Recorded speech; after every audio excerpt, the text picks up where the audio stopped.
கார்த்திகையில் மாலையிட்டு கனிவாக விரதம் வச்சு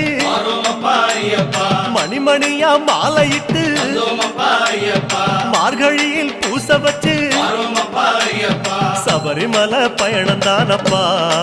சாமி வழி துணையா வந்து சேரப்பா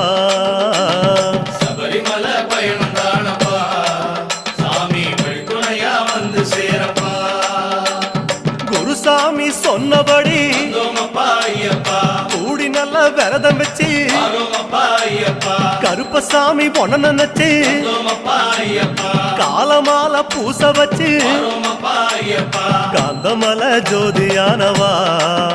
எங்க காவலாக வந்து சேரப்பா